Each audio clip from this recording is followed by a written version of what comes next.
Olá pessoal, tudo bem? Hoje, quarta-feira, dia 21 de maio de 2025, a gente está aqui para mais um episódio do BRM News, o seu podcast que traz um compilado com as principais notícias sobre os mercados regionais brasileiros. Sou Lucas Comarella, estou aqui com meu colega Renan Torres. E aí, Renan, como é que você está? Olá, Lucas. Olá para você que nos acompanha. Seja muito bem-vindo a mais um episódio do BRM News.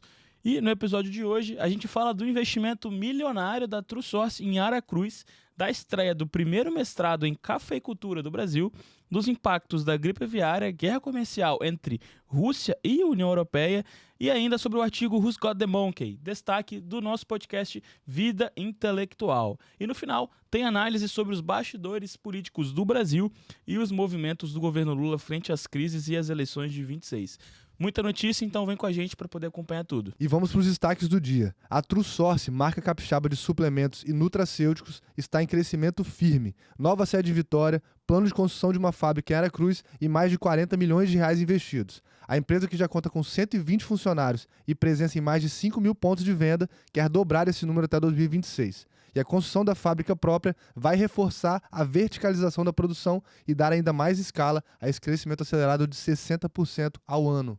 E todo esse movimento, ele vem na esteira de um aporte da gestora Tarpon, que pode chegar a 150 bilhões de reais. Com a nova planta de 50 mil metros quadrados em Aracruz, a empresa fortalece a indústria capixaba, principalmente a região de Aracruz, que vem crescendo muito nos últimos anos, e consolida sua operação para ganhar mais eficiência, especialmente na produção de cápsulas próprias, comprimidos e suplementos em pó. E agora, indo para o setor de agricultura aqui do Espírito Santo, o IFES, o Instituto Federal do Espírito Santo, lançou o primeiro curso de mestrado profissional em cafeicultura do Brasil, gratuito e presencial, com aulas em Colatina a partir de agosto deste ano. O foco será em formar profissionais para a cadeia do café, com ênfase em manejo sustentável e tecnologia na produção. É mais um passo importante para posicionar o Espírito Santo como uma referência não só na produção, mas também no conhecimento, em agricultura, principalmente conhecimento científico. Perfeito. Seguindo na mesma linha, o governo estadual também anunciou uma linha de crédito especial de até 150 mil para a construção de barragens em propriedades rurais, com foco em segurança hídrica. E frente à gripe aviária, o Estado segue em alerta e o IDAF intensificou as fiscalizações e prorrogou por mais 180 dias o estado de emergência zoossanitária. E agora, indo para o cenário internacional, a União Europeia anunciou um novo pacote de sanções contra o petróleo russo.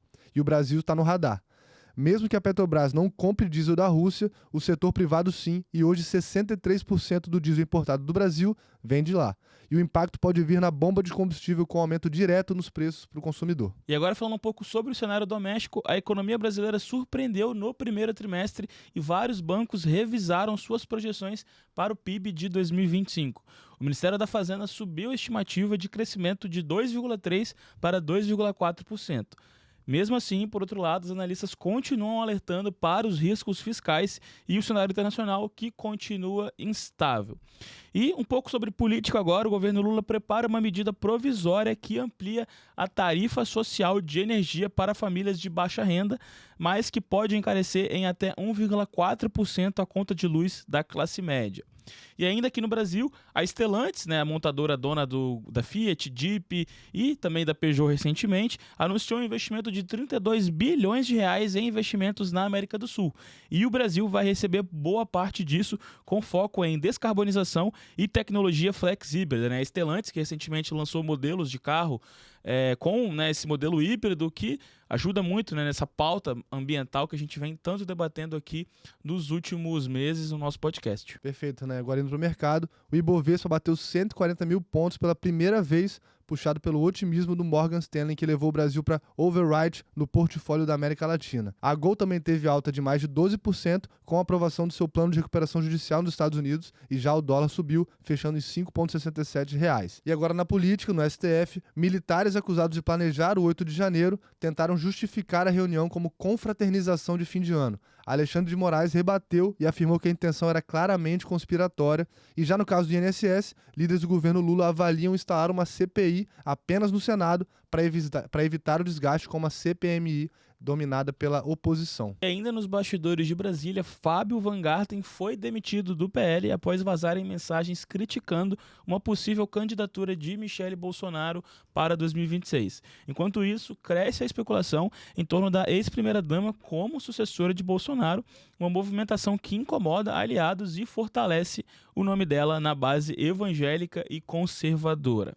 E para terminar aqui o nosso episódio de hoje, fica aqui a recomendação para ouvir o novo episódio do Vida Intelectual, podcast aqui da casa, em que a gente comenta o clássico Who's Got the Monkey, artigo da Harvard Business Review. O texto mostra como gestores, muitas vezes sem perceber, acabam assumindo problemas que deveriam ser resolvidos por seus liderados e como isso compromete a produtividade e a liderança. O segredo aqui está em delegar com clareza e manter o macaco, entre aspas, com quem realmente deve cuidar dele, né, Lucas? Perfeito, Renan. Então esse foi o nosso BRM News de hoje. Se você curtiu esse episódio, segue a gente no Spotify, no YouTube e no Instagram e não se esquece de inscrever na nossa newsletter. Todo dia tem conteúdo direto na sua caixa de entrada com os principais destaques de política, economia e dos mercados regionais brasileiros. E lembrando que nossa agenda da semana, com relação aos podcasts que a gente tem aqui na casa, hoje a gente tem um episódio do Diga Aí com Anthony Miller sobre Mises e as funções do Estado.